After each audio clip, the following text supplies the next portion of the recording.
So it's really a binary choice. You continue running on the same roads that were built out of safety and necessity as a kid. And you can run on those roads and you will not die. You'll stay alive. Or you have to choose to do something that feels initially unsafe and unnatural with somebody that you know to be safe.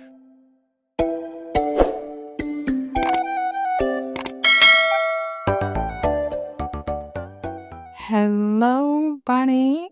Welcome back to another video. This video is a new style that I wanna do. Never done anything like this, never really seen people do anything like this, but it's just something that I thought I wanna try out. So for the most part, this is gonna be a silent vlog because I am going to treat this vlog as a journal entry, as my dear diary moment where I just share thoughts that I'm having and just what I'm feeling and how life feels like at the time I'm recording these videos. I've just been before we get into the video and why I decided to do this video this way, please do not forget to hit that subscribe button and then turn on the bell notification so you get notified every single time I post a new video. It is free of charge, you guys, but it just means the world to me because that is YouTube's way of promoting our videos to more people. So if you are enjoying this video, by the time you get to the end of this video, please do not forget to hit that like button and leave a lovely comment in the comment section below. And if you are a returning bunny, then you already know the drill. Do not forget to like, comment, and share. I love you guys so much, and I truly, truly, truly appreciate you so much.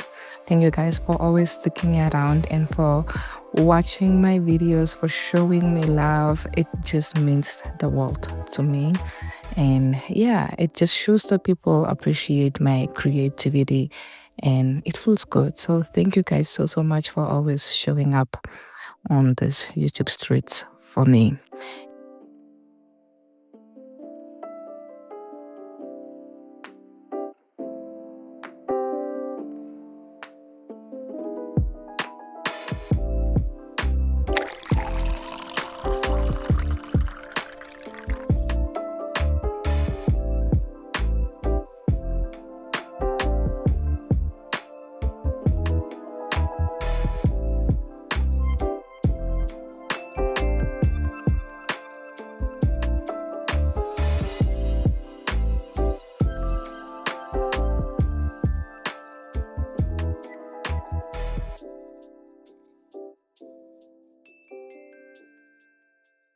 Yeah, so I hope this video is going to inspire you to just get up and start cleaning your house as well.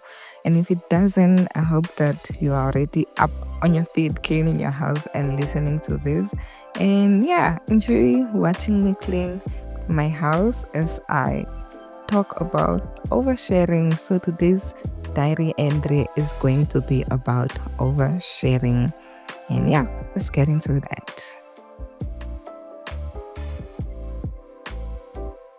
Dear Diary, today I've been thinking a lot about my tendency to overshare. It's something that I've always done. It's almost like second nature, but I've never really stopped to examine why. What makes me an oversharer? Is it a personality trait, a coping mechanism, or something deeper? And most importantly, what does it cost me? And what does it give me? Why do I do it?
I think that my oversharing comes from a place of wanting to connect.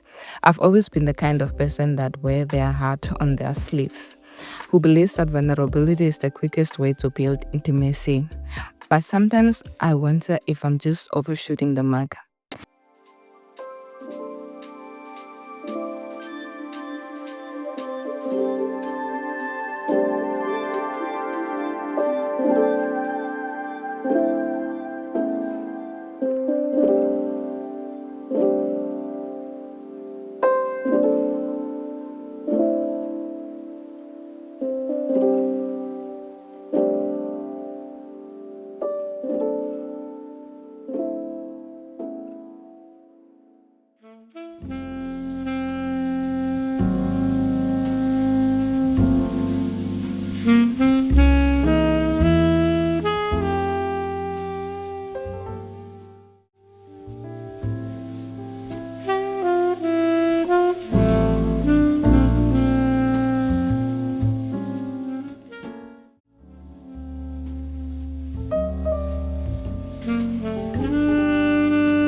Psychologically, I think oversharing is tied to a few things. For one, it stems from a need of validation.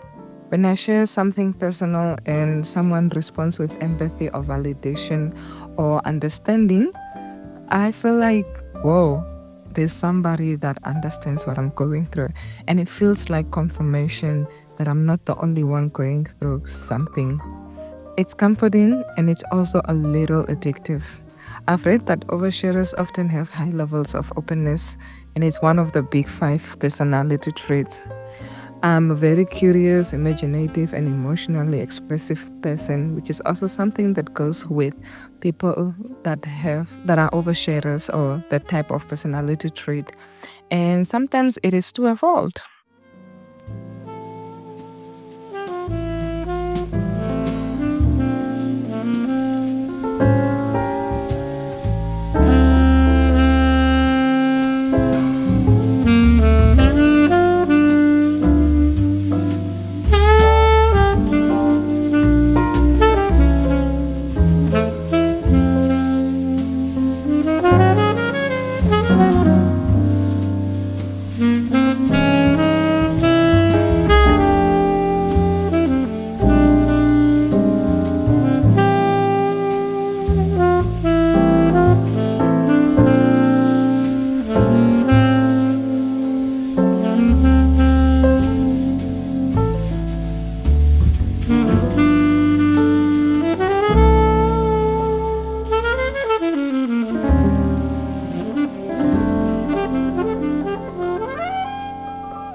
There's a hint of impulsivity in oversharing. I'll catch myself mid-sentence realizing I've just revealed something I had not planned to. It's like my brain skips the "is this appropriate?" checkbox and goes straight to saying something. I wonder if it's tied to anxiety too. Sometimes I overshare because I'm nervous or just want to feel the silence, and other times it's because I'm too excited and I can't contain the excitement.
The advantages of oversharing are real though.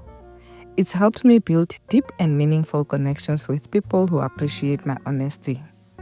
It has made me approachable and it's given me a reputation for being authentic.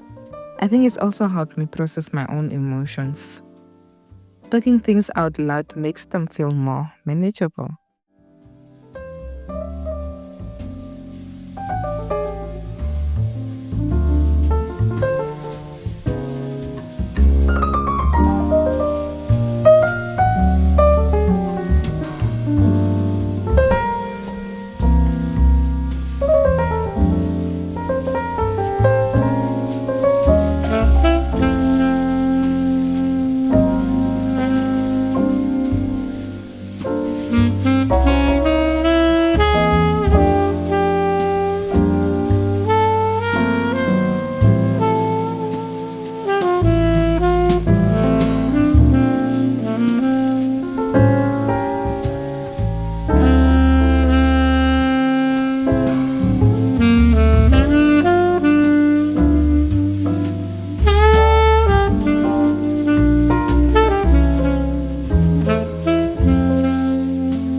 But the disadvantages, they are they. I've had moments where I've regretted sharing too much, where I have felt exposed or misunderstood. There's a vulnerability hangover that comes with oversharing, a kind of emotional crash where I question everything I've said, and sometimes it backfires.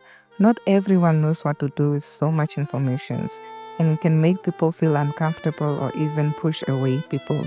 And it can also be the things that people use against you or to get at you, which I used to feel like maybe like I had this mentality that there's no way that somebody is just existing there to disadvantage you at something, or somebody is just existing in this world to have something out for you. I never believed in that notion, but through oversharing and through sitting back and just seeing how things play out when I overshare information with people, I have came to realize that these are things that are real and these are people that exist, and there are people out there in the world that are there to get to you or that are there to take advantage of you. So how do I stop oversharing? I've been trying to figure that out, and here are a few things that I'm working on.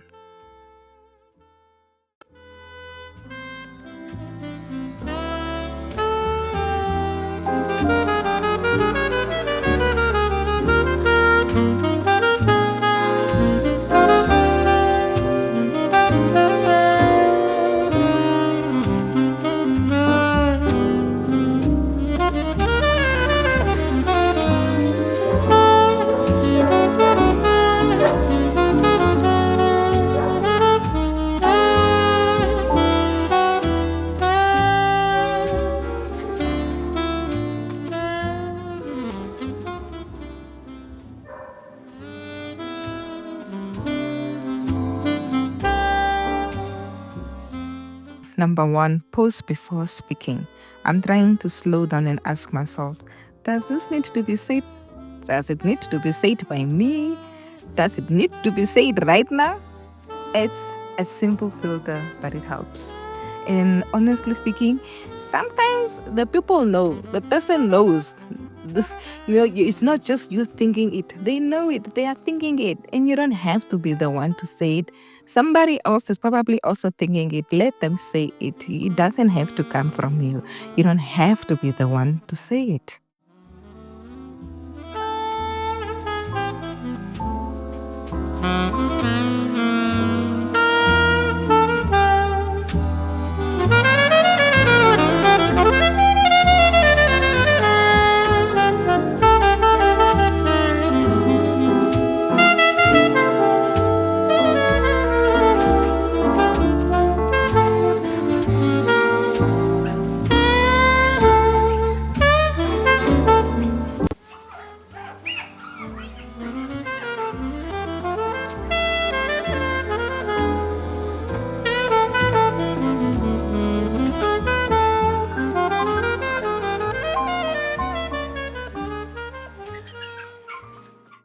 And number two is active listening.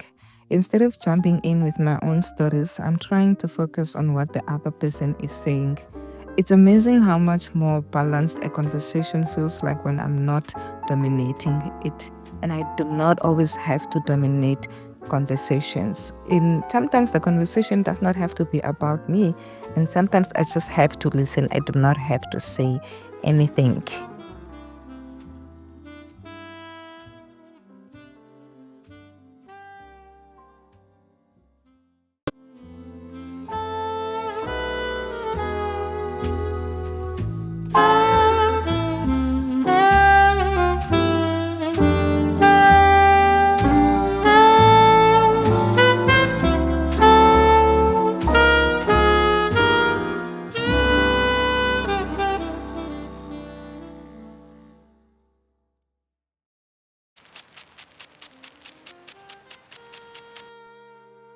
And number three is setting boundaries with myself. I'm learning that not every thought or feeling needs to be shared. Some things are just for me, and that is okay.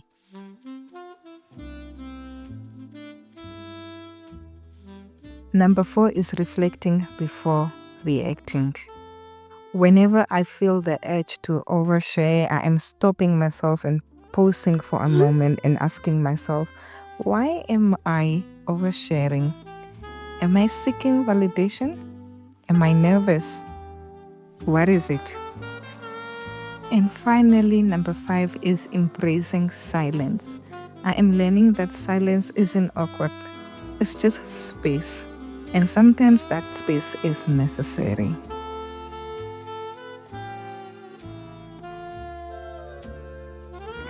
I am a work in progress. I know.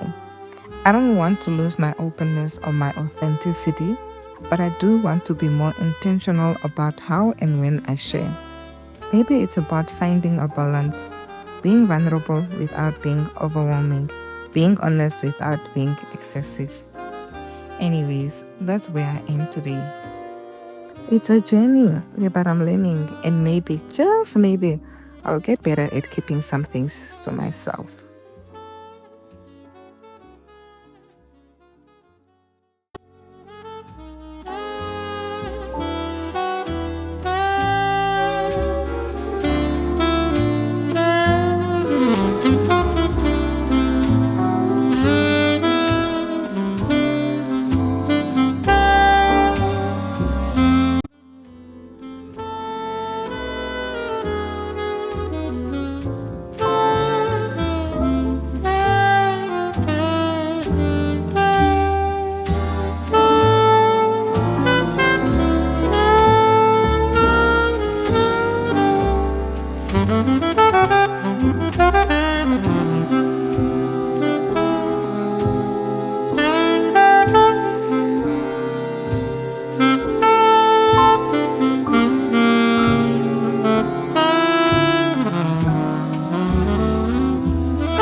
I just realized I didn't touch on two huge areas where oversharing can really trip me up: social media and the workplace. These are spaces where the stakes feel higher and the consequences, consequences of oversharing can be more pronounced. Social media is like a black hole for oversharers. It's so easy to get caught up in the moment, to post something personal or emotional without fully thinking it through. I've done it before. I've posted videos on YouTube and heartfelt captions on Instagram without thinking about them, and woke up the next morning and I'm like, why did I post that? Did any of that need to be on the internet? I know. The thing about social media is that it feels intimate, but it's not. Don't get it confused. It's not. It's a performance. Even when it's authentic, and once something is out there, it's out there for forever. I've had to learn the hard way that not everything we think of a feeling need to be broadcasted on the internet.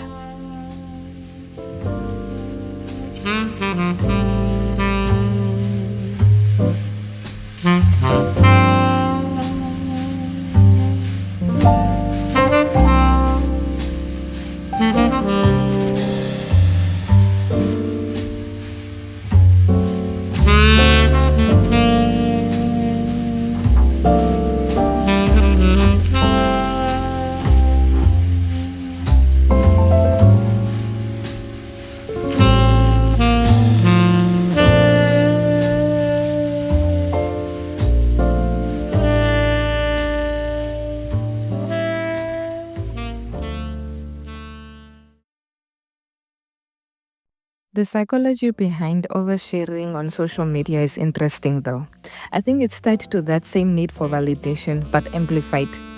When I post something personal and get likes or comments, it feels like a little hit of dopamine.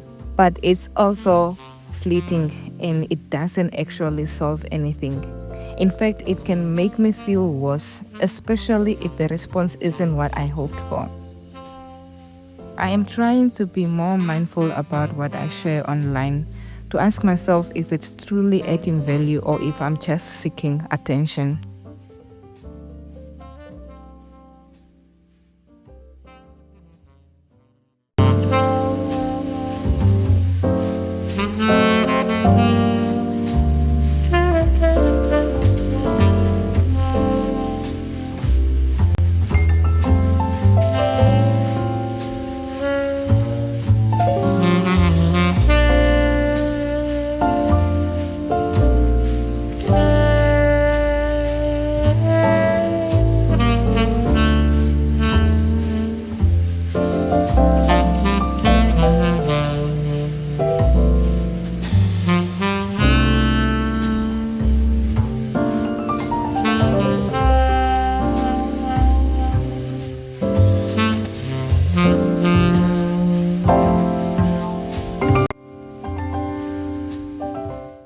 Then there's the workplace. Oh, oversharing at the workplace is a different beast. In a professional setting, boundaries are so important, and yet I have found myself crossing them more times than I would like to admit. I've overshared about personal struggles, I've vented about coworkers, or even revealed too much about my own life in attempt to connect with others. Or sometimes I'm just lost. I'm not even attempting to connect with others. I just play out things. And I think it is really tied to my attempt of trying to connect with people. It's a tricky balance because on one hand, being human at work is important. People appreciate authenticity, but on the other hand, oversharing can undermine my professionalism and make others feel uncomfortable, and sometimes even make myself feel uncomfortable. Half the time, I wouldn't even pay attention or realize that I'm oversharing or why I'm oversharing it. But I've came to realize that sometimes I am really just doing it to prove that I am relatable or to try and be relatable in a conversation, or just try insert myself in a conversation where I don't necessarily need to insert myself into. But the truth is that not everyone needs to know about my weekend drama or my inner anxieties. I'm learning to keep things more neutral, to focus on building relationships through shared goals and mutual respect rather than oversharing personal details.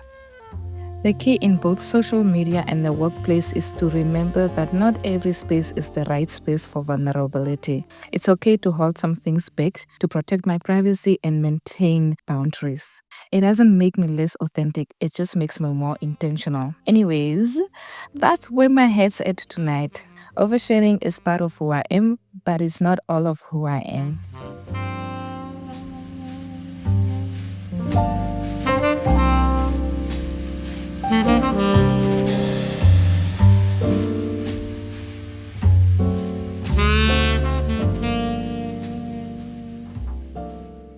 So if you made it to the end of this video, I want you to comment your thoughts and feelings about oversharing. Yeah, let's take this conversation into the comments section. What do you think about oversharing? What are some things that you overshared that you feel like you shouldn't have ever overshared? And yeah, are you an oversharer or not an oversharer? Comment down in the comment section below. Anyways, stick around and just enjoy the aesthetics of a cleaned house on a Friday night. And yeah, the light is off, the candles are lit, and we have a Netflix movie on the TV. And I'm literally gonna be repeating this on Saturday. But yeah, that's my weekend for y'all. Bye. This is weird coming from a sister of Voodoo Slave. Hot? Everyone loves the great Candlelit. This is older brother Ness. He's the general manager. He's not quite as polished as Cam. Damn it! Monica! Get my time stick! But he's the only Gordon who could actually play ball. So that drafted him.